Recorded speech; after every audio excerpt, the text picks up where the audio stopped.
All right. Welcome back, everybody, to another episode of Peaking Above with Rashek and Pukar. Back for our monthly episode. I think the last one we did was February 7th. So we're within the five to within the 1 week plus or minus of a month. Lots has happened over the last month. So we're excited to sort of bring you our perspective on everything that's transpired. But yeah, how's it going, Rashek? How are things? What's up? It feels like it's been much longer than 36 days.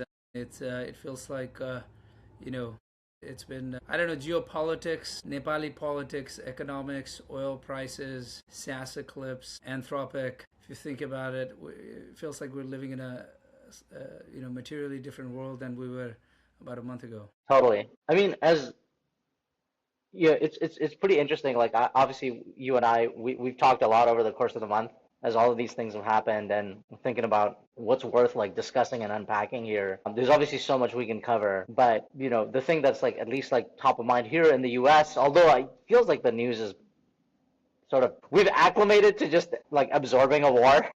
This is like part of it was like a big thing for like a few days, and now it's just a thing that we're in this special operations. I think the last time we talked, or one of the episodes, there was that special operations in Venezuela. We have this in Iran, and for our perspective, like I think we're thinking about it from the standpoint of the impact on markets, right? Because energy, oil, commodities, the sort of game theory chain that the powder keg that gets kicked off when a situation like this happens. Like, how are you thinking about like the state of the markets and the Iran war in general?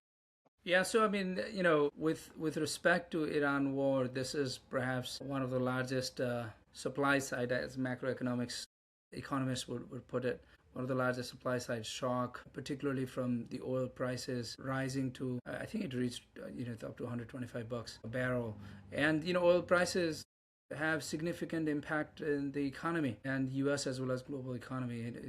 It usually leads to higher inflation, and with the US economy being where it is, just in terms of structural strength, concerns about labor markets and potential demand destruction, it is a significantly bigger event itself at that scale, with a country as significant in the Middle East, and quite frankly in terms of oil supply chain to the world. It is a significant event in its own right, but the macro issue makes it difficult, and it's impacting literally everyone, every company across the globe. So I'm looking at it with a lot of nervousness. Of course, it's and we live in a world where I guess wars are now becoming. I mean, you get immune to it just because you have no other choice. But the fact of the matter is, this is a supply side shock at a time when the U.S. market does not, U.S. economy does not feel that strong, and I'm concerned about that. And we'll see how long it lasts. And particularly, the Strait of Hormuz, I think, or however they pronounce it, right? And the implication of that's 20% of the global oil supply goes through it, and that 20% sets the marginal price. And if $90, $100 barrel oil is a thing for the next 30 days, I think we might be looking at a completely different economy in the U.S. and potentially in the world, and that might be walking ourselves into a recession. What's your take? I mean, how do you think about the impact on the market and the economy? I mean, for me, I think the market in some sense is pricing in a desire for like people not to be engaged. It's tough to call it a war because I think like the OLC opinion effectively, like what's happening here is like there's no war. The last time the United States actually officially declared war, fun fact, I learned this, was actually World War II. Was when like Congress actually got together and declared a war. Every single thing beyond that has been some type of operation or whatnot. With respect to the war, I do sense that the market understands that there is a desire to end it.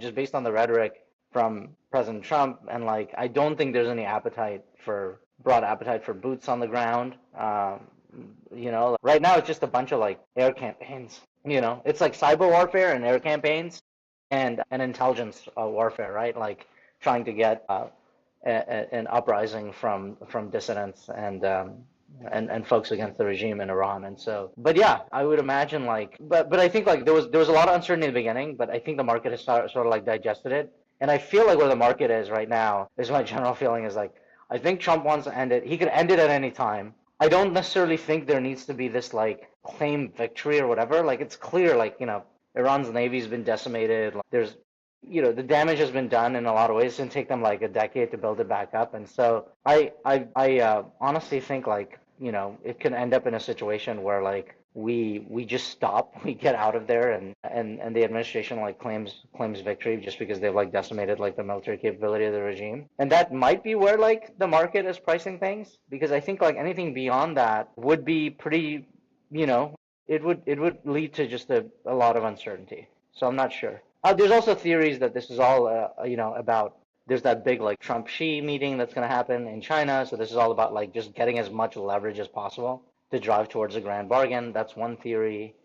Um, there's also, if you just look at like the rhetoric from both sides, the rhetoric from obviously the Iranians, President Trump is somebody that doesn't like to be seen as, like I don't think he likes the taco label, right? And so like actually think he wants like to have as much credibility around his ability to execute, and show force. And so we saw that in Venezuela. I think he's like trying to drive as much credibility behind his negotiating leverage as possible. And so that's how I feel. I'm more interested in just sort of like there is this constant sort of like drumbeat of bad news in the market, but like the market is finding a way to just stay resilient. I mean, there was that 4 or 5% dump like the other day, I think, and it's back. And I feel like it's like relatively stable, it's flat. And so there's this sort of like general feeling that I have is just like, man, like this is just like if the market was an individual, it's like Leonardo DiCaprio from The Revenant, like it's just finding a way to like survive every single one of these little like blows. And maybe one of these things will like knock it down 10-15%. Maybe we'll be in proper bear territory, but it's just there's just so much capital, there's so much buyers out there, and every dip gets bought, like, and I think like I guess that's a good thing. I do think that the administration responds extremely well to what's happening, follows the markets very closely. I think this is probably the presidency that's been closest to using the market as a guidance, like literally the stock market as a guidance towards policy, which, um, to be honest, I think there's like worse things you can pick because like I think so many people are invested in the markets, and it drives so much of like capital flows, which dictates so much in our lives. I actually generally think that's better than some other options. But yeah, that's my overall thought. Right.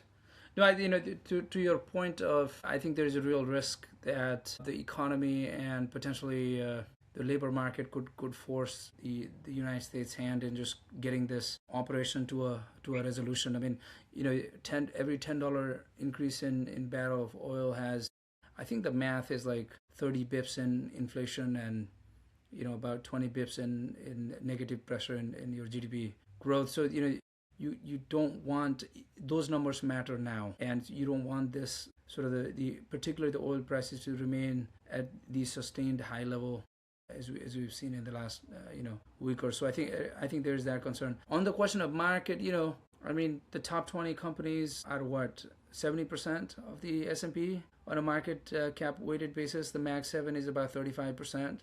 And so if those, and there's a reason they are there, but they are relatively more immune to some of these shocks. And if you for the markets to really go down, you need to see these names get hammered. I don't think we've seen shocks large enough and the demand destruction large enough that that these names would be impacted to that degree. And then of course you have the whole AI revolution that's blowing expectations and the roles these companies have to play. So I think there's that exponential value, incremental value creation in the future being priced in. So that's probably keeping the market what it is. But I've been surprised all of last year. Who knows? This market might surprise us in 2026 as well. Not holding my breath. Yeah, I mean, oil prices have stabilized, right? I think there was that sort of 182 million barrels that were released by the International Energy Agency from the oil reserves. There's increased OPEC production is obviously on the table. I think that's, I mean, the great thing about markets is like, we're not running out of this, by the way. And like, when prices go up, that incentivizes suppliers to pump more. Like I think in some weird way, high prices, there's always that phrase, high prices is a cure for high prices. And like that's um, but it's also good. It's gonna force a bunch of producers to come back online. There's a lot of American producers too of oil who love these prices. It's not the same as maybe the same type of oil as there is for like the OPEC production, but yeah, this is it'll be interesting to see. We're following this. We don't know what's going to happen over the course of the next month. Imagine, I think like I think I kind of like tweeted this out. I think it's like all AI wars are energy, like all AI wars are data wars or something. All data wars are like energy wars, and it's all like the end of the war to end all wars. I think World War One was supposed to be the war to end all wars. I don't know how that ended up working out, but that was, I think, like technically the term for that war. But you can see I think like the increased sort of like fervor in the world, like you can kind of peg it to just how high stakes access to energy and access to leverage and access to just sort of like getting access to AI, like how important that's become. And I'm speaking of which, like speaking of like the importance of AI, I mean, in many ways, I think like the Iran war story and like this Anthropic versus, OpenAI, Anthropic versus the Department of War, Anthropic versus the world. It feels very linked. I mean, what do you think about, like, it seems like a lot of this news came out like during the Iran war around Anthropic's terms of services, how the US government is using it, and the how they've gotten pulled into the middle of this. What are your thoughts on that? I mean, the one thing on the note of war, and I think the nature of warfare has changed, and I can't even imagine what warfares will be, or let's say whatever conflicts or even operations would look like, in the next couple of years. On the note of Anthropic and situation, I mean, I'm conflicted about this. You have to look at this from the AI capabilities, and how I mean, I don't know enough about how these autonomous systems actually work. So basically, the concern was, I think Anthropic laid out two red lines that they were not willing to cross, and the softwares are now defining wars, right? So we've gone from this industrial warfare to almost an algorithmic warfare, right? And in there's this concern about autonomous systems essentially making, taking over, I guess, and making decisions around lethality, how you get to react in a battlefield. I mean, there are real advantages that come by, from using these AI system training data, compute, real-time decision making, etc. But then, there's real worry about enabling mass autonomy, and and in a world where people are using drones, they're using robotic surveillance, they're using autonomous vehicle. I'm conflicted as to where you're going to draw the line. Can you trust? I mean, who do you trust? Are you trusting a private company to create those red lines, or do you have no choice but to trust a state or nation state? And are the nation states governed? I mean, what are their limiting factors? Is it the red lines that their adversaries are following, in which case it's a slow walk to a lowest common denominator, which is that there is no denominator, that everything is fair in as they say, war and love. But the consequences and the severity of this could be insurmountable. So, I think this is a question that is coming to a fore, and I think, as civilization, human beings, as countries, we're going to wrestle over this. And I take this as our generation's mutually assured destruction around the sort of nuclear capability. It is analogous to that, and I think it does deserve, greater vigorous debate. And I think what's going on between Anthropic and Pentagon is the beginning of this. And so I think, people have different opinions. I have my point of views around the role of a company and the role of a state, but it just needs to be debated. In the case of the U.S., you obviously have the benefit of an independent court system. You have a constitution that has been there building these checks and balances for the last 250 years. So I'm curious to see how this eventually plays out. But lots of open questions, understandable where the concerns are, and I think the answers are more difficult than what they may seem on the face of it. And like all interesting things worth talking about. I mean, so much gray area, and I don't have a defined point of view on how this is going to evolve. What do you think? I mean, I know you spend a lot of time thinking through some of these. Yeah, I mean, I wanted to respond to your earlier point around just like the nature of war. I think you're 100% right. Like World War One, World War Two was nothing like World War One. They didn't even have planes in World War One. It was like crazy trench warfare. It started under very different circumstances, right? It was, um, when that guy like shot Archduke Franz Ferdinand, that was like the kickoff. And so, in some senses, like, you can make some credible arguments of World War. Some people talk about World War Three. I think it's like very like just. I think it's unimaginative for it to be like in this linear progression. I think like really, one thing you could say is like we've oscillated between like Cold War or Cold War to hot flashes. More than anything. I think because of the mutually assured destruction point around nuclear weapons, like countries don't want to directly confront nuclear powers don't want to confront one another because the consequences of that are just absolutely devastating. And so, really, no one wins in a scenario like that. And so, what war has effectively become then is how do you gain the upper hand on it's all like how do you protect your own interests and how do you gain the upper hand? And I think like bringing this point back to AI, right? AI is going to fight most of our wars. And really, this started not under this administration, but we've been doing AI war for like a long period of time. We've had Reaper drones, that drone program that started at really became famous during the Obama administration of these autonomous drones that were basically flying in the Middle East and taking out terrorist targets from the skies, these Hellfire missiles. And so this is really like an extension of that, right? And so do you give AI the authority to make a kill decision? So on the battlefield, well, you may have some moral objections to that, but does your enemy have moral objections to that, right? And so like you may have moral objections to get like AI, like software is without a doubt like infinitely better at processing large amounts of information and getting to an output and a decision. Whether that decision is correct or not, well, sometimes it's math, it's objective, other times it's moral, so it's much harder. So, your enemy may not have the same sort of like moral framework of how to view the world as you do. And so, if we're ever in like an adversarial conflict with another country and they're using cutting edge AI to make decisions, kill decisions, and we're not, we're sort of like litigating it, even at the fraction of a second, that is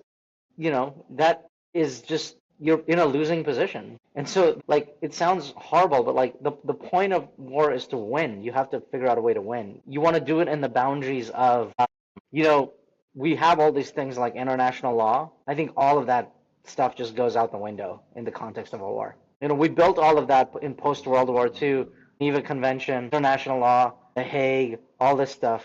But the reality is, there's tons of war crimes being committed in the Russia-Ukraine war.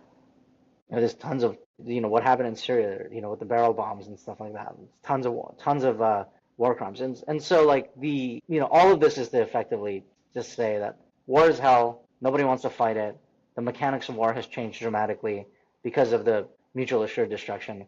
That's forced us to like build these tools that give us an upper hand in any conflict. And effectively, like what happens is, a country like the United States wants to advance its interests. Other countries do not want America to advance its interests. That ultimately becomes it meets at some point, right? In the case of Venezuela, like, it ended up with the capture of Maduro. In the case of Iran, it ended up with all these bombs being dropped. So at some point, like when diplomacy fails and dialogue fails and stuff like that, it moves to this sort of like battlefield terrain. And then in that, you want to give yourself as much of an advantage as possible. I don't think private companies should be telling the U.S. government what to do, because the U.S. government, in my sort of idealistic view, is a representation of the American people and the checks and balances system, right? Congress ultimately has the authority to declare war.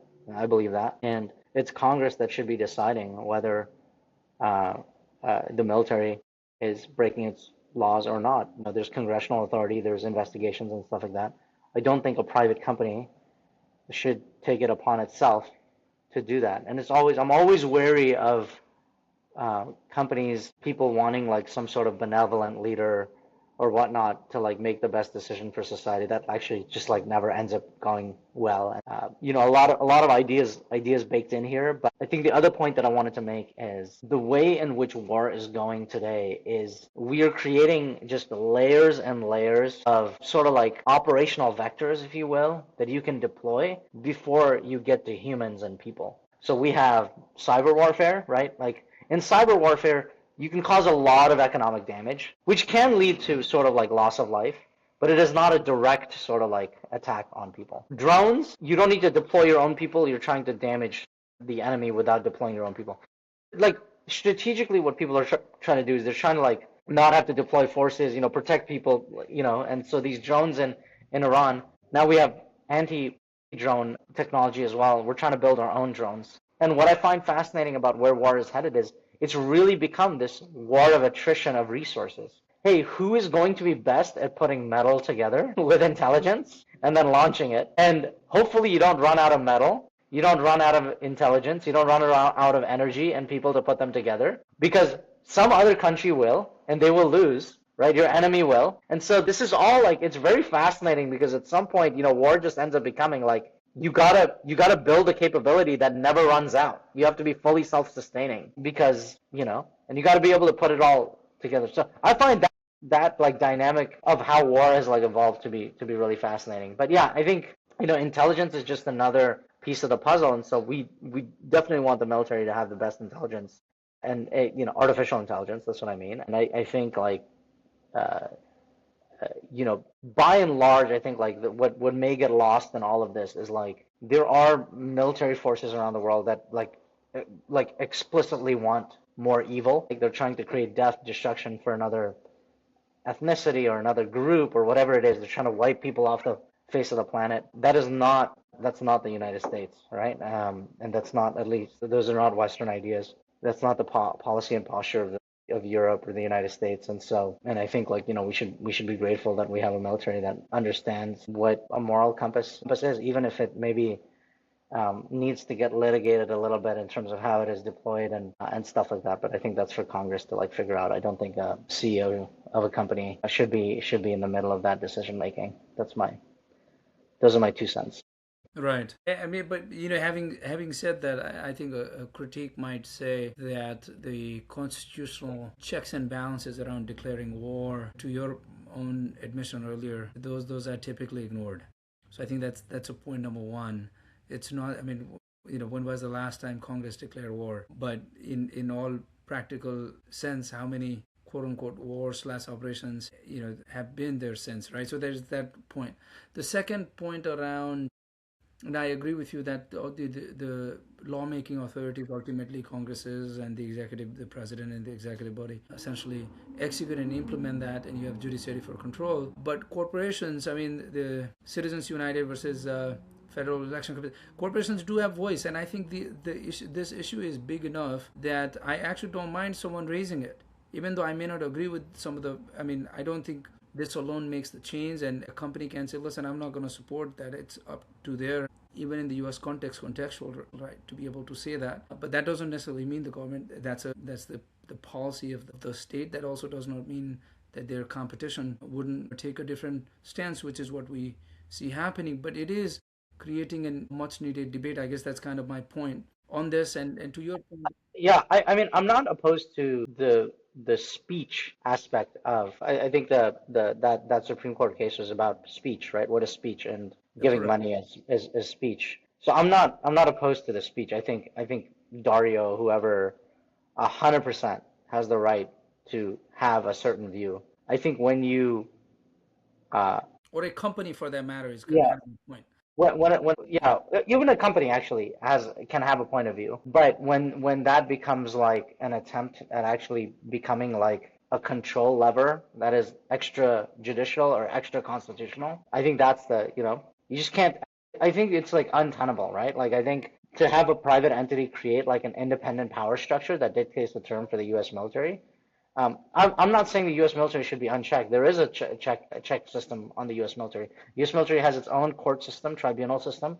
Actually, I mean, you join the military, you have to abide by some pretty strict rules. And then on top of that, there's the military courts, right? Their own system, and then obviously like the congressional check on top of military power. And so I don't think it should be a private entity that is dictated. They can say whatever they want, but when it comes to pen on paper in terms of contracts Yeah. and figuring out like how it's actually done, they need to be in some ways any company needs to understand that they operate in a larger system, which is basically because the thing is, we all operate in the system of the state, right? We are all at the mercy of the nation state. We choose to abide by this system, and the sort of like unspoken social contract that we have with every individual and every entity is that, listen, you and I may disagree, these organizations I may disagree, but we're all going to agree that we're going to listen to these guys with guns, no matter what they say. And like, this, the fact that we've all come to this agreement, and I think it means that, whatever they say goes no matter what. And, we as a society have basically in some ways granted, like people have granted, it's a government of the people, by the people, for the people, the state to basically given it the authority to have that monopoly on violence. The thing people have to understand is like nation states are not going to give up their monopoly on violence. For God's sakes, they've got the best guns and the biggest guns, and they can enforce the laws at any time, right? Like and that's why like society works, is because there's this one entity that has the actual that has the authority, the moral authority, the legal authority to actually like deploy force and use force. And so I don't think that should ever, yeah. So I think that maybe we do agree. It's just two different points. I think the speech side, I'm 100%. Like if Anthropic and their employees want to support a political party, whatever, be my guest, do whatever you want. But it's the extrajudicial, extra constitutional nature of why would any private company be within the chain of command? Like where does that end, right? And this is like, these have been like some serious discussions, right? I mean, there's folks, in war, the United States relies on private contractors and mercenaries and stuff like that too, right? And so you can walk down a very slippery slope here if you start giving private entities, material control over presidential, commander-in-chief chain of command. That can end up being pretty horrible. Yeah. Listen, I think at the end of the day, I think we are in many ways. I generally think that should be grateful that you can have this conversation. And I think the second point, which we didn't really discuss on the Anthropic issue, is the question of using private data for mass surveillance, which is, one would argue that there are constitutional limits to it, but that's being litigated as it should be. And so, I was not necessarily making the point that a company has the leeway in any way to operate outside extra constitutional sort of framework. But the fact that we're having this debate, and the fact that AI does give a state or a private company that kind of capability in and of itself makes it a salient point in which we need to spend some time and think through it. And I think it's a fair debate, particularly around should there be guardrails in the U.S. context? Is it constitutional? On the second point, at least, and I'm happy that we're at least having that conversation. Yeah, and listen, I mean, I think war, and anytime you involve like the Department of War and this administration, everything always sort of like sometimes emotions get the better of people. It becomes very visceral, the imagery, when you talk about it in the context of the Department of War, Department of Defense, or whatever it is. But the reality is, the job of a policymaker, of a government like the United States, is you are every day determining which group of people you're saving and which group of people you're not saving. This is like the daily sort of like, what do you think laws are, right? What do you think policy is? There's folks that are doing the analysis. Okay, if we pass this, we're going to save 10,000 lives. If we do this, we're going to save another set of 10,000 lives, and we need to decide like who we're going to save. I mean, these are like daily decisions that are being made, right? I mean, just look at healthcare. Okay, we're going to choose to, in Medicaid, Medicare, cover this and make sure it's not labeled as a special condition, pre-existing condition, whatever it is, right? Like all of these things are being decided every day, all day. I think war just makes it very visceral, the imagery, But the people give the government that right to decide which one of us they want to help and which one of us they don't. And that's like, or get deprioritized, right? And that's just like the nature of it. That's just the nature of policy. Right. We should put violence in a different category, though, from the other decision making. These are all fair points. These are points to be concerned about and talked about.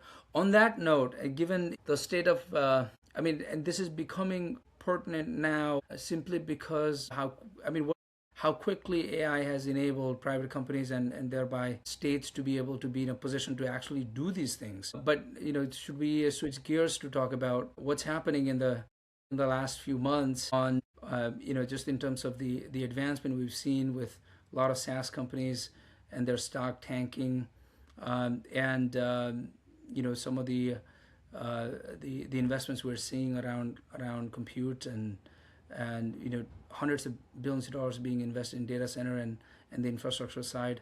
And I would also love to just look at it in context of Nepal. What could it mean? I mean, we have one of the Nepal has strategic advantages just in terms of hydro, 85,000 megawatt potential. Only about, I think, less than 5% of that has actually been built. Let's pivot there. Point of view. Yeah, I mean, I think like my general, like a few things that I've been thinking about, which is, like was knowledge work basically like a temporary facade that we had to create, to bridge. I think if you think about knowledge work, it was like really boring. It was maybe like the equivalent of like, I mean, certainly not from like harmful to the human and stuff like that, but I'm just saying like in terms of just how interesting the work was. I don't know how interesting knowledge work was on spreadsheets, on software and stuff like that compared to like the supply chain of like screwing caps on a toothpaste or like turning a knob on a car that like we've had for like 100 years before that during like the basically every industrial revolution before this, right? And so in some ways like that's one of the sort of like things that I've like tried to figure out, like, am I valuable because I know what buttons to click on a computer, or am I valuable because there's a brain and there's a brain and I can think and I can communicate, and there's trade-offs, and I can build relationships, and I can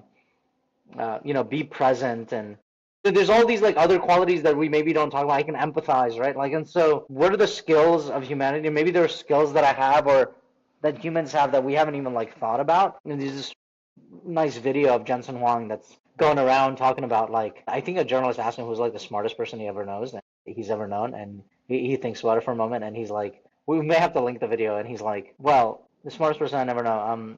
I'm not going to tell you, but I'll tell you one thing, which is like, smarts is not what people think smart is. It's not intelligence. And and our goal right now, we proved it. It's not special, because people used to think like software engineers are the smartest people, and that's the first job that's going to get automated away. And so it's clear that intelligence is not smart. And in fact, we're going to commoditize intelligence. Smarts is like this ability to like see around corners. It's the ability to adapt and anticipate and almost have sort of this precognition around how the world will unfold, and not only like recognize that, but then have the guts to actually like position yourself for it, right? Whether it's your career or your family or your capital or whatever it is, right? That is like truly, that latter part I added, but like, his thing was like around that, seeing around corners. And so I really like that. And so in terms of like SaaS, I mean, I think some part of this is like, Salesforce is, I think, taking out like a $25 billion, they're selling $25 billion worth of bonds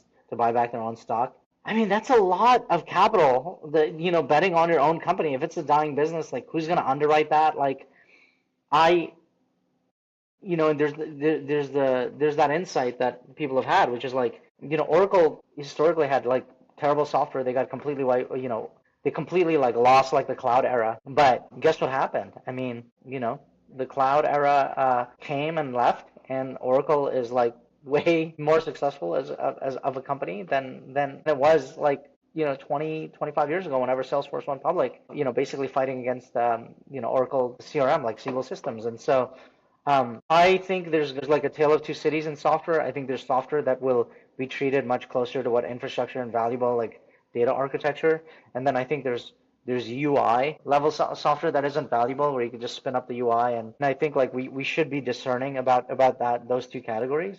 And then the other thing is, I tend to agree with you on this, and I'll let you explain the point, which is like, one, I don't think most people I think what happens is there's a category of people that get really excited about knowing that they can build something, but then they forget to ask the question, wait, do I actually want this to be the thing that I'm indexed on? Right? So you can build like HR, you and I could like right now sit down and build an HR tool. And it's like, Rushik, do you want to be known as an HR tool founder? Like, is that the thing that you want to like bet your life on? So I think like the fundamental question that anybody should be asking for is what do I want to be indexed for? Right? What are the words that I want associated with me, in the future? And I don't think a lot of people think about that, so they get typecast into being this or that. And so you really have to think like meaningfully about like who is it that you want your like. Do you want to be known as this like widget SaaS thing that you like built overnight, or do you want to be known for something else? And I don't think a lot of people actually ask themselves that question, like, what do I actually want to be known for? And you don't have to be known in like the famous sense. It's like in what way do you actually like want to meaningfully contribute to society, and like and I don't think so all of that is to say is like I don't think people are gonna build like 20 different SaaS tools that they're gonna manage. It's just way too much overhead. I think we are gonna subscribe. It's just that I think the margins will get compressed. Is at least like the sense that I have. I mean, agree broadly. Your question about the definition of smart and intelligent. I mean, it is. I realize I haven't really spent a lot of time thinking about this, and as you're talking, I was just reflecting on, the context in which we define that is evolving, and it's evolving in such a way that the perhaps the older definition most people give, including even the one I would give, would no longer be valid. I think we would tend to equate smarts to technical expertise and knowledge, and that obviously is not as valuable now. But I guess there are some technical problems and issues on the margin at the right frontier where it still applies. But I feel like one thing that is historically accurate is, do you have an ability to organize? How many highly capable people are you able to organize towards a particular goal? Like, can you align incentive? Can you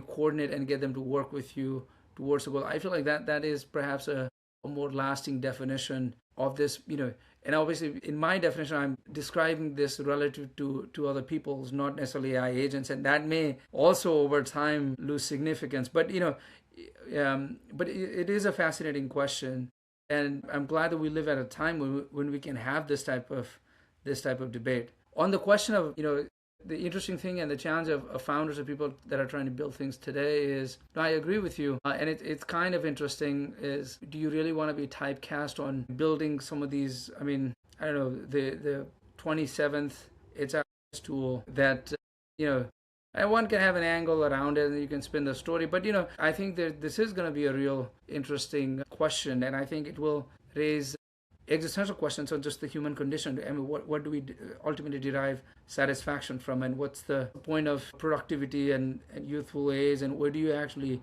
take risk? I mean, what risk is worth taking? I mean, these are far more fundamental than just let's go out and build a company, and perhaps we can create a product where the market is willing to pay more than what it costs for us to build. But really, really fascinating. On that note, I wanted to just pivot this into the point of point of sort of perhaps the power of the cost of power being the limiting factor, I guess, after computers. Assume that there is unlimited amount of chips being built out there, and all the other network related equipment, and all those things can be built. Let's say power is the limiting factor. I wanted to sort of take this to the Nepali context. I mean, you have a view here. I get excited about a potential for a country of 30 million people today at $33 billion in GDP. A chance, I think within our lifetime, one can today uniquely conceive an economy that might be $1 trillion, in the next, call it 25 to 30 years. And, and if power is, and your ability to produce power within a structural advantage, if there is infinite demand for power, I feel like Nepal has this dramatic advantage. And I know you're the coined Silicon Peaks, as I think you should be named as the father of Silicon Peaks. But I'm curious about, how do you... Better father than grandfather. Right. Where does that conception come from? And I feel like if there is $1 trillion economy in the foothills of the Himalayas, it's probably coming from Silicon Peaks or the companies that are loosely defined as as those that are playing within that dimension. Yeah, I mean, we should probably spend some time also talking about like the Nepal elections, but I think all of these things are linked. I think there's one thread that sort of combines everything that's happening in the world that could be enormously beneficial for Nepal and like economically, geopolitically, and everything like that. And that is, we're in the midst of like an enormous sort of like constraint on resources, right? We built this thing, it's super intelligent, we know how to improve it, we know how to make it better. It's improving at an enormous rate. I mean, set aside the transformer technology for a second. The amount of capital and attention that has been poured into this space has led to some pretty novel things. I mean, there's a simulation of a fruit fly, that exists purely, it's the cells of a fruit fly, like the neurons of a fruit fly, that purely exist in the virtual world. So the neurons are firing, but it thinks it's a full fly in the virtual world. It's doing all the fly things that it would do in the virtual world, which is very fascinating, right? I mean, this gets to the sort of like transhumanist sort of like perspective of just like, will one day will we merge with machines? But anyways, this is just one example of just like it's clear that when we have energy and capital, we can actually build awesome things. Like the trend in many ways feels more or less, obvious, right? And so the thing for Nepal, which I've always felt like the challenge with Nepal is like not that it actually. A lot of people say, oh, there's like no opportunity in Nepal, like I can't really do much, I gotta leave the country and stuff like that. But I actually think like there's like a weird thing where like I actually think the problem with Nepal is like there's an abundance of opportunity. And there's this term called resource curse. I don't know if you've heard about it, but it's basically like a paradox of plenty. It basically refers to like this paradoxical phenomenon where countries with like abundant like non-renewable natural resources or abundant resources experience like slower economic growth, weaker democracy, worse development outcomes than resource scarce nations. And I feel like Nepal in some ways has like very, very like rich resources, which is like the tourism industry. It's got all this like hydro that's plentiful. It can actually make stuff. Like I think like there's history of sort of like agriculture and all these things. So I think like there's an abundance relative to other countries, and I think that's created a little bit of a dynamic where like where people don't want to necessarily grow the size of the pie. They just want to take their piece, and it's enough for them and their family and stuff like that. And my idea with Silicon Peaks really was like when I went to like establish like Security Pal in Nepal, like I was like blown away by just how many people were interested in tech and curious about it. And then I learned about you and like the stuff that you're doing and like, all the other entrepreneurs that were already there, very talented. And so it became obvious to me that like we got to find a way to like name this tech hub. I don't think there's any place in the world that has a right to call itself, Silicon Peaks. At least the peaks part of it, right? We got to fill in the silicon. We got to bring the silicon there, but we're certainly bringing that mindset to the country. And so I mean, yeah, I mean, the and this power is is like already there, so I think we're halfway there on the silicon as well. yeah, exactly. The power's already there. So my, like I think like we should all just collectively get behind this idea, and I think like I'm the one that like reserved the domain. So we have siliconpeaks.com, and I've open sourced the term, so there's people that are building companies around the term Silicon Peaks, and so it's got a Creative Commons 1.0 license attached to it, and so anybody can name anything Silicon Peaks related. I think people should own it. They should build around it, and we should build out this ecosystem, and really provide people. I think Nepal and countries that are not non-traditional, right? Like they always have a credibility gap in global markets. I like to call this like the credibility deficit. Do you have a credibility surplus when you go pitch an idea, or do you have a credibility deficit? So an example of this is, like let's say how I would pitch myself, right? Hey, I'm an AI entrepreneur, graduated from Stanford, building out of San Francisco. If I say that in a room, I'd call that a credibility surplus, right? I haven't done anything. There are all these organizations and place that I'm associated with where people ascribe credibility to me. If I say the same thing saying like, hey, I'm from Nepal, I'm building an AI startup, like there's a credibility deficit in that statement.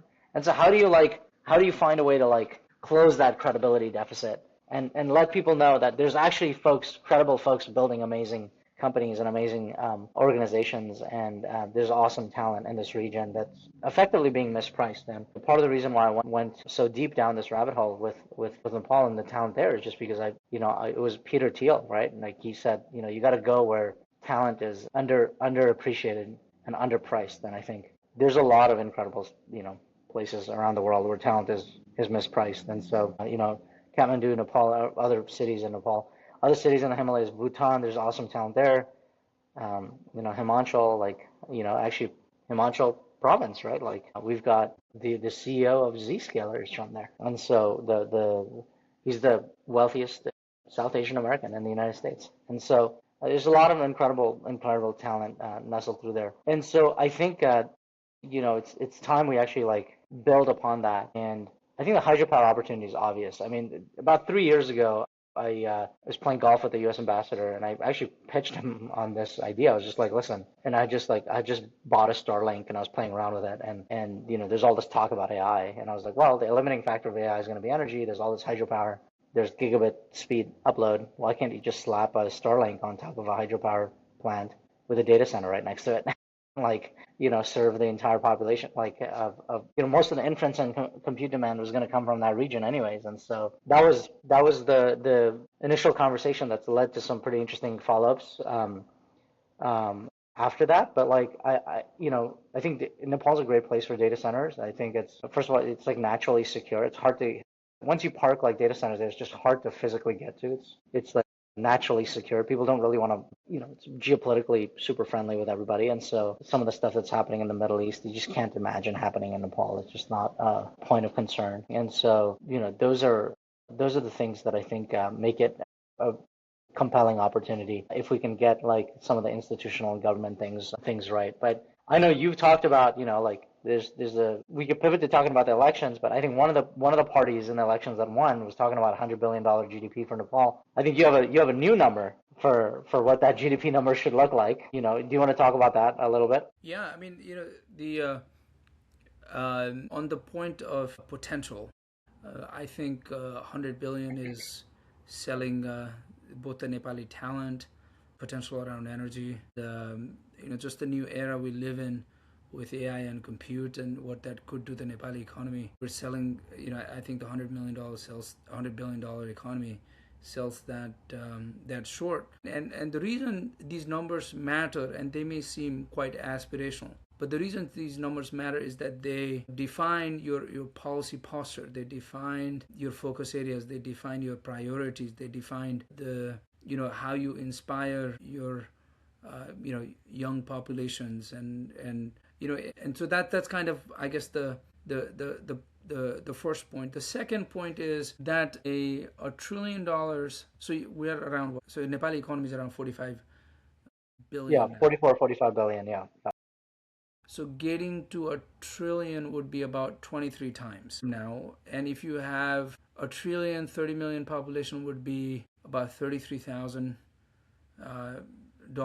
GDP per capita. And if you really look at the numbers and you start working backwards in terms of, okay, how much time, what does the growth need to be to get there within, let's say, our lifetime, the next 30 years, right?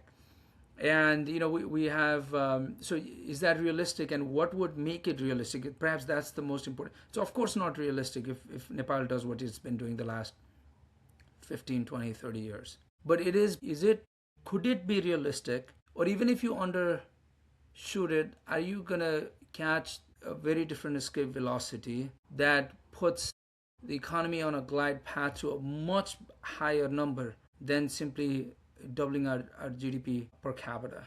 And I think that's kind of the quest that I have. And what are some of those levers, if you're talking about not a 5-year time frame, a 25 to 30-year time frame, right? And so so let's really think through, okay, well, AI needs a lot of compute needs power, and Nepal is extremely strategically advantageous just in terms of hydropower potential, and there's a lot of credit available, a lot of capital available in the country. There are a ton of talented, from a civil engineering standpoint, firms, and if there is any industry in which Nepal has a real competitive advantage. Having done it 25, 30 years, it is building those hydropower. So I feel like that could underline. And by the way, power is perhaps one of those products that you can. I mean, right next to India, Bangladesh is pretty close by, and they are perpetually power hungry. And as their economies grow, I feel like the folks that are building these hydro plants in Nepal can meet massive return thresholds and still be able to sell at a meaningful discount to where the power prices are in this market. So basically, long story short, Nepal is in this extremely structurally advantageous position in terms of being able to produce hydro. It is imminently exportable. Banks are comfortable taking that risk. We of course haven't solved the demand equation, but what we know is Nepal can produce it at a much cheaper price, which is price per kilowatt hour, than its competition. So that's point number one. And hydro is one of those things, and compute is also one of those things where geography is important, but it is less important. What matters is the cost. What is the average cost of doing this, right? And so with cheap power, fiber connectivity, there's a real opportunity to build that neo cloud infrastructure in Nepali context, right? And then there are several other clear elements. I mean, we are one of the youngest nations in South Asia. I think the median age is 26, 27, educated in math and science. And you look at the actual diaspora, they've gone on and done incredible things around the world. But the problem that the youth in Nepal really face is that we don't really have role models. There are not enough pukars and so many entrepreneurs Perfect.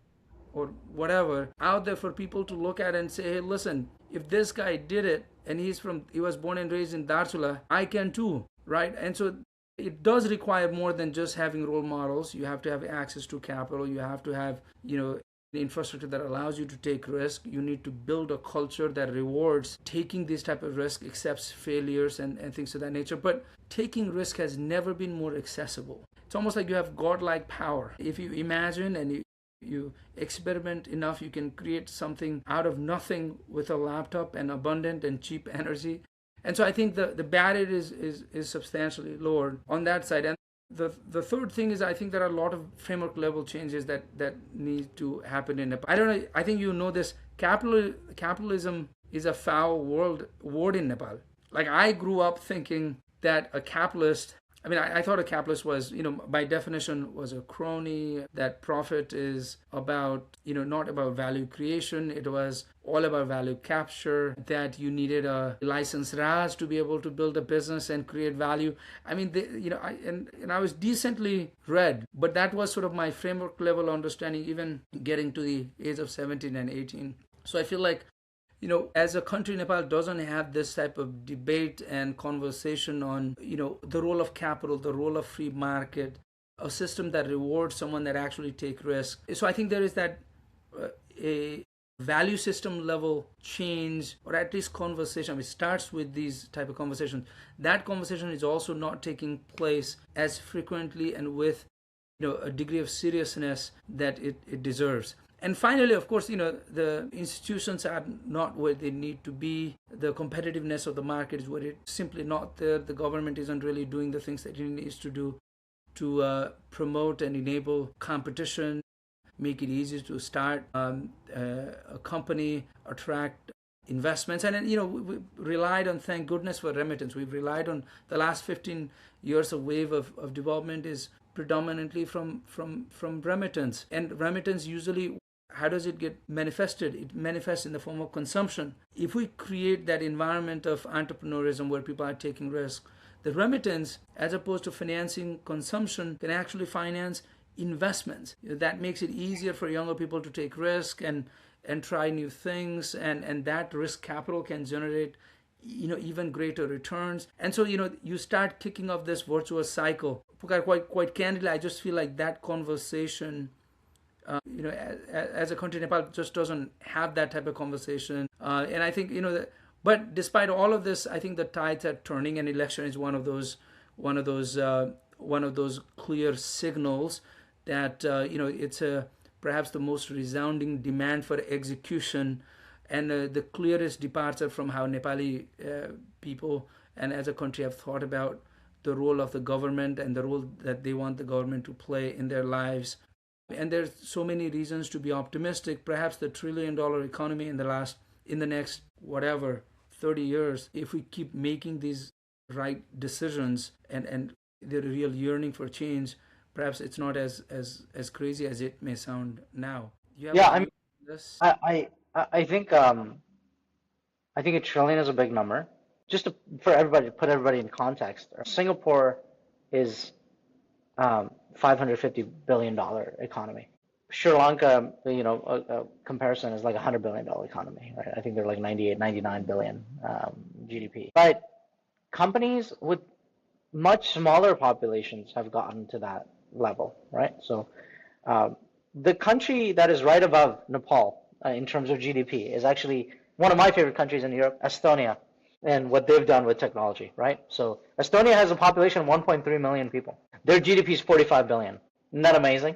That's incredible, But then right? Singapore is 3.6 or 3.5 million, so about tenth the size. Yeah, That, yeah, exactly. So a tenth the size.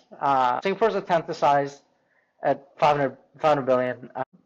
I mean, I think it is possible. It requires will and ability to execute. What I would say is, you know, one of the things I really don't like is I don't like labels like capitalism and communism, and I think sometimes people just get lost in the term and they don't really think about what it means because they think they already know the definition. I have a secret hunch about the world, which is like if people actually learned the words that they use, they would like use a very different set of words because I don't think most people actually understand what they're saying. 100%. Yes. Like, and so like what does communism really mean? I mean, for most people, like, they think, oh, it just means like an equal and just world or something like that, right? Like, but if you actually read communism, it means that there is a central authority that controls all the resources, and then they decide who gets access to the resources or not.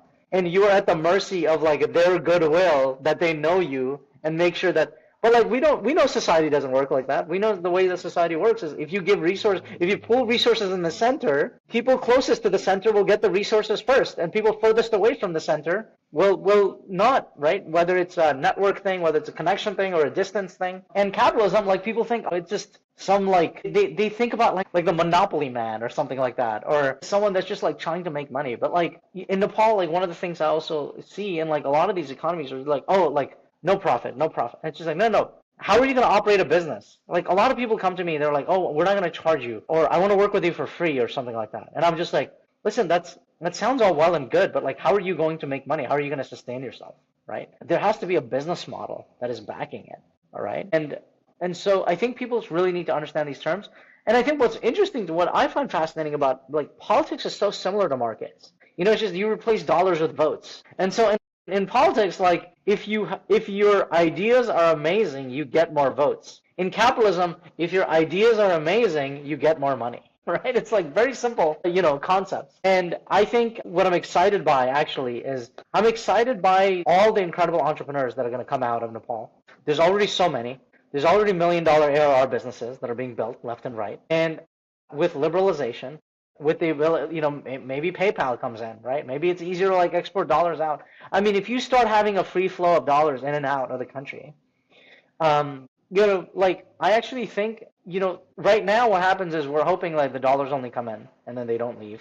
But there's a lot of opportunity in Nepal. And I think like people want to invest and they want to make a return and they want to take that out. And I think they should have the ability to do that, especially maybe you just keep the principal in the country, find some way to do it. But you should be able to take the capital that you generated and then the country out. And so I think that sort of like cycle could, I think, be incredibly powerful. But a lot has to change from a policy standpoint. There has to be will, there has to be sort of like guts and gumption. And I'm hopeful, right? Change is good, right? Change is generally good. And hopefully we can have actually somebody from RSP in this podcast to talk about this. That's one of our hopes for the listeners.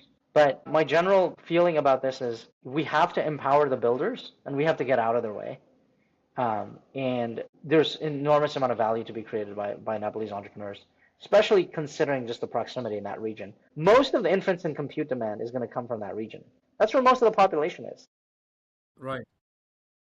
And then their weighted average consumption, their weighted average impact on value creation will, I bet it will accelerate exponentially, and the compute has to keep up with it. Yeah, that's right. And so, I generally feel that that's something that really excites me about Silicon Peaks in Right. general. Yeah. Any thoughts for you on the election?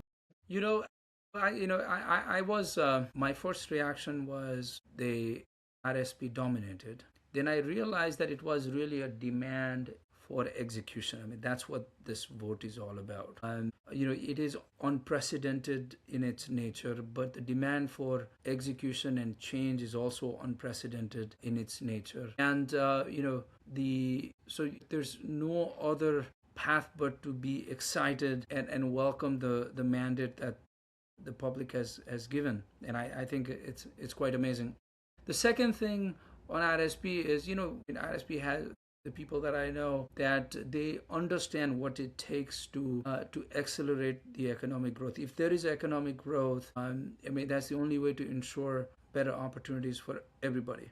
If there's real economic growth, people tend to forget that there's one shareholder that owns certain percentage of every company in their country, and that's the government. And for that, the government doesn't need to own it. They don't need to run it with their bureaucrats. And if Nepali companies are thriving, if there are a lot of entrepreneurs there, the government will have far more resources to actually go back and invest in public goods It's and actually even better than that, right? The government has all the, how do you say this, right? Like assets with none of the liabilities, right? that's So it's able to tax, the it's able to tax the entities, right? It's able to tax the employees. It's able to use those as examples to attract more capital and investment, and like, but it doesn't have to own the liabilities on the books of those companies, right? The liabilities are sort of like spread out through the actual shareholders and stockholders of those companies. It's such a win-win for governments. Yeah. exactly. And by the way, the value of the assets generally increase, and therefore, obviously the reason to believe that your tax revenue will increase. And a lot of times I think we make the mistake of increasing tax revenue by taxing more, when in fact allowing that capital to go back into savings, and therefore investments actually grows the pie much faster, much bigger.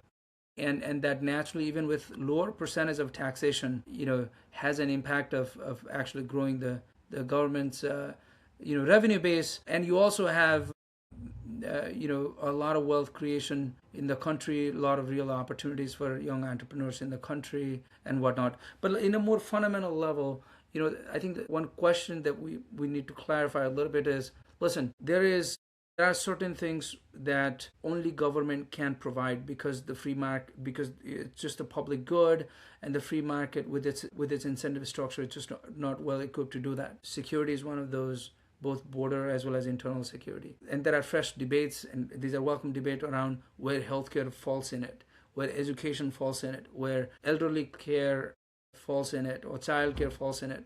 The fact of the matter is, whether, going back to the question of labels, whether it's capitalistic or socialist or communist, the question being, I mean, all countries are really wrestling with these fundamental questions on who should provide what, right? And in those, I think everybody generally agrees that the security and national defense should be the government's responsibility. And there are fair debates around education, fair debates around healthcare, fair debates around perhaps some of the other areas. But like every day, I think in the context with Nepal, folks are practicing capitalism. They're voting with their money. We have extreme economic democracy. If you don't like product and services someone is selling, let's say you have two Momo stores and you don't like one store, you vote with your money by not going there, and you take your money and buy Momos from the place that gives you better quality, better, whatever taste profile. And you may actually decide to pay them more. So, I mean, tying that with the question of profit, traditionally I thought profit, like how do you actually make profit? I thought profit was, something you were gaining at someone else's expense. And that was my mindset. I never thought of it as, listen, in a free market with competition, profit is ultimately you as a consumer deciding to pay someone more than what it costs them to actually produce. It's a score that they were able to get in an extremely competitive market. That's really what it is, And so we've never really framed profits the right way. And there's a reason for it.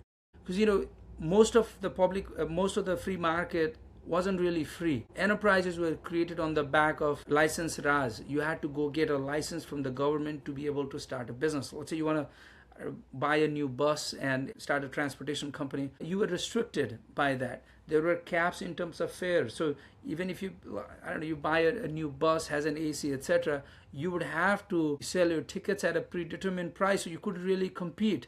The best guy and the worst guys are charging the same price, and then your ability to earn profit was not predicated on what the market is willing to pay you, because that price is fixed. It was predicated on your ability to get a license from the government, and there was virtually no competition. So as a society, and when I grew up, I always looked at profit as an unfair advantage, because we structured the market's dynamic so that there is unfairness in every part of the way, and there was no competition. When there is competition, it usually manifests in terms of better quality and better price, right? Like the best definition of capitalism is a conspiracy to drive profit to zero. You have to continuously reinvent, you have to continuously win over the market to continue to defend your profits. And someone else sees value in what you are doing, and that value happens to be higher than their cost of delivering that product or service, and that's what profit is all about, right? So I guess this type of framing, I'm just using this as an example, it lags.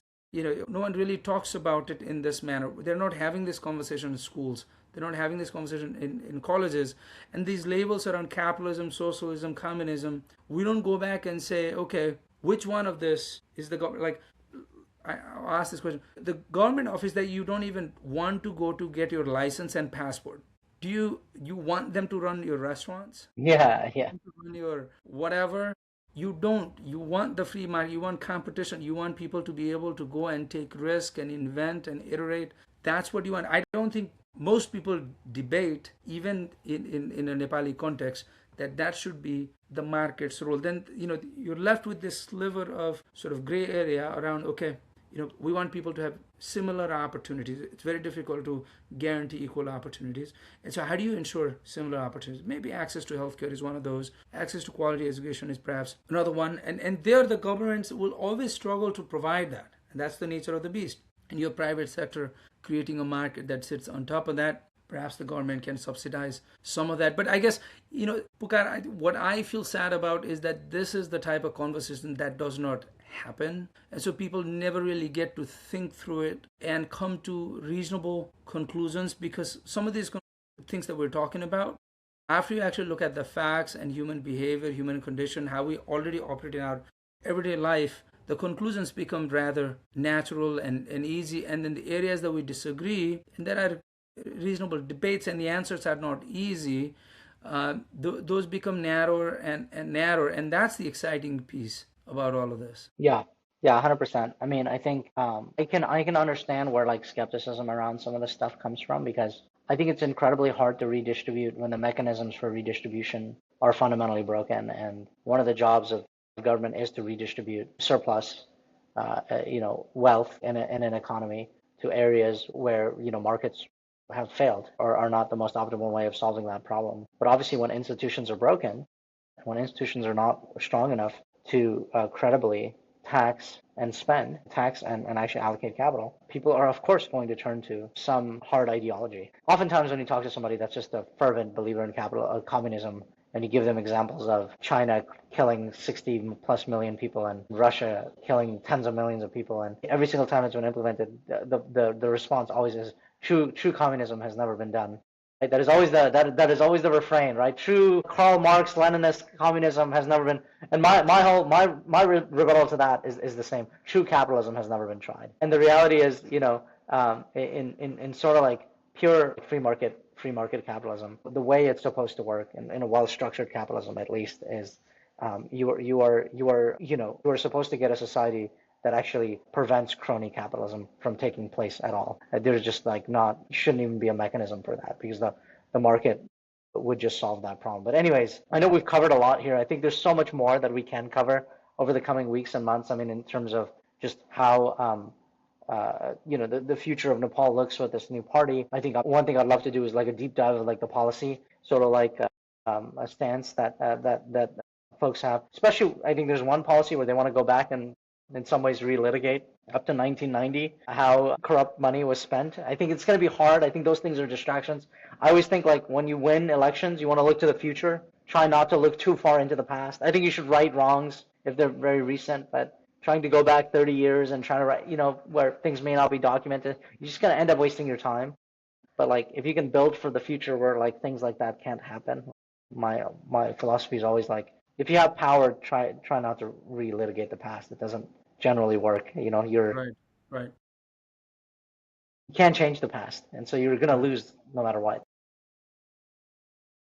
The one point on that is I'm hoping that as painful and as sort of, the less control focus as it may seem, that RSP takes some of these much needed reforms. So some of the examples would be, I would, I think Nepal needs a completely separate executive body to the versus the legislative body.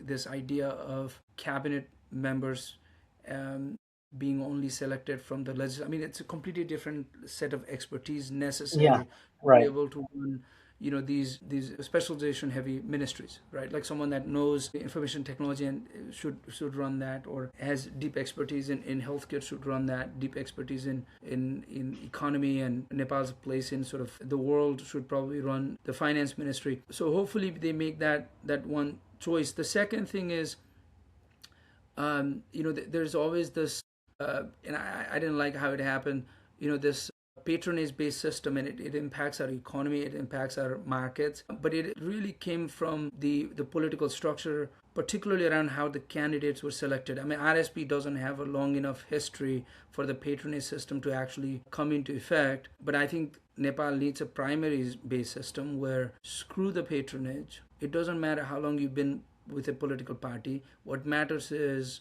are the constituents ready to nominate you as the candidate for you to actually go into the election? I mean, like, I think this would decimate the incentive structure of the old, more traditional parties where you would work your way up, you tie yourself behind a particular leader, and you invest a lot of time and energy, and when you finally get your chance, and that's the only way to be elected, and when you finally get your chance, all the dues that you paid, you try to figure out a way to get that back. And it also crowds out a lot of talented people that might be successful in other walks of life from entering politics, because they simply wouldn't become a candidate to run this election. And we've seen, and this is, it's a matter of coincidence that RSP is so young, and therefore almost all of their candidates actually come from all these different walks of life, having been experts in different areas and established themselves. What if that becomes a feature as opposed to an accidental circumstance the party finds itself in, just as a broader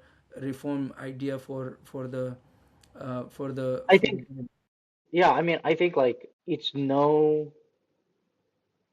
secret that Nepal has suffered from this like negative feedback loop, right? Politicians don't deliver, public gets angry, and like all they do is like yell at them, at all times, and nobody wants to be affiliated with that brand.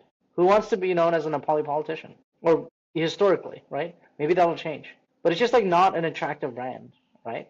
And so people don't want to be affiliated with it. So the best of the best don't go into it. Leads to just the worst people, attracting like literally incompetent folks. I'm not afraid to say that. I think I think it's clear. You don't have to, it's no secret that there's been rampant it's a incompetence. function of structural system that's been put in place for the Right. most part. And so, I'm excited to inject some competence and credibility and execution into, and again, like these are big promises, but I think like the reality is this is a new party and it is eager to deliver. When you're new and you get that one chance, you don't want to let it up because you want to be a solid party. You want to be recognized as an entity for a long time to come. And so I hope they get that chance. And I hope they execute. I hope they succeed because I think it'll be huge. I mean, there are many, many people in Nepal, extremely educated, gone to the best universities. So, like world leaders, folks that actually should be part of these organizations that are not, and certainly in the diaspora. Right? It's one of the a quarter of Nepalese people are outside of the country, right? And so the diaspora is also incredibly knowledgeable and well educated and resource rich. And Resourceful and now becoming wealthy as well. So, as opposed to this consumption driven remittance economy where nothing really happens other than consuming. So you buy imported vehicles, you build a new house, or you speculate on land.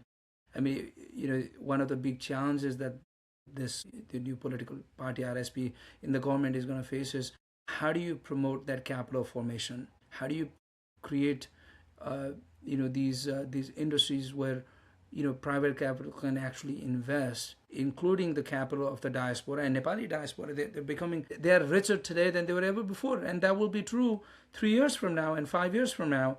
And a lot of them, if there's a great opportunity, they will invest, just like the Chinese people in Hong Kong did, starting in 1979, and the NRIs are doing in India now. I think there's an opportunity, but I think this is, and by the way, this is why I love Silicon Peaks. I love these initiatives around data center and attracting investing, incremental private capital in power infrastructure. And I think hopefully this government understands the role. By the way, even one industry that is actually able to compete and produces enough to be able to export it could create that incredible virtual cycle. The Nepali local investor can buy its stock, banks can invest money in incremental similar projects. I mean, sort of what we've seen, and by the way, we should take some time in the future to talk about the whole IT industry and the money that's going into Nepal in the tune of now closing to $2 billion of mostly freelancing folks that find opportunities while living in Nepal to solve problems. Listen, it's an incredible. I'm incredibly jealous of some of these people, because like you wake up, you got the Himalayan views, you're making six figures, not a care in the world, eating organic food, hanging out with their friends and family, and just living the life. Can fly to Bangkok at any time, can go to Vietnam, Bangkok, India, Singapore if they want to, Japan, Dubai, like you're sort of like at the center of these enormous sort of like economic stories. I mean, people think you can't build an amazing life, like so many people want to come here. I think that tide is going to turn. I mean, I just think like you can legitimately now be a software engineer, be a sales rep, be like a consultant in private sector. Like I'm not talking about NGOs and stuff like that. That's hopefully that goes away in large part. I think there's also been a lot of talent that's just been captured by these industries that I don't think create a lot of value. And I'm excited. Like my dream has always been like there's like a whole crew of like, forward deploy engineers and account executives that just like, get on a jet on Tuesday, go to Tokyo, like work with customers and fly back home on Thursday to spend time with family. You do the same thing in Korea, you do the same thing in Hong Kong, Singapore, Dubai. I think there's a future of just like incredible business entrepreneurs and even just like a really awesome life in Kathmandu and Pokhara and all these incredible cities. And so, we gotta make that actual reality. Yeah. Absolutely. One of my recent experiences, there's a younger member in our team that joined. Their English was flawless. They could easily the confidence is next level. I grew up at a generation when you couldn't really ask questions. If you had a different opinion and you happen to be a couple years younger, you just hold on to it. I mean, asking question was number one value was obedience. So Yeah. sit there and listen. But the younger generation, they think, they ask questions. You need to be able to reason with them, and they will reason with you. And what they demand of themselves and what they demand of even their parents and the companies they work with and the ideas they are rallying behind is world class. So it makes me extremely optimistic. Like the language is global, access is global, education, especially the math and science, is really really strong for how I guess let's say low the GDP per capita is. And those that are contributing now close to 1.5 to $2 billion of foreign capital going to Nepal to pay for the software engineers and the freelancers working out of Nepal and Kathmandu, by the way. I don't think they get recognized. Like tourism is $600 million a year, right? We invest so much in highways and airports or maybe it's 700 million. I don't know what the number is, but like 2024 it was around there. And there is a ministry dedicated to it. There's an entire bureaucratic apparatus dedicated to it. But there's almost like out of nowhere annual $2 billion of capital going into Nepal thanks to the incredible young people, risk takers, entrepreneurs that have learned things and can be so resourceful to folks. Yeah, I mean, I just think like resources, not many places around the world. By the way, I think the tourism is only going to go up, and I think it's only hampered by the fact that, if infrastructure was better, I think there'd be even more tourism, by the way. Absolutely. Everybody wants to see the Himalayas at least once in their life.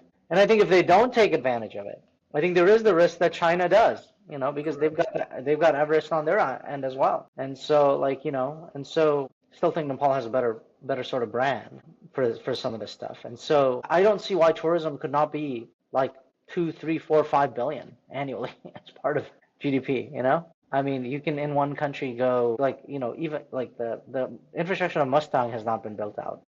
But you can go see rhinos and do a safari one day, and then you can go to Everest.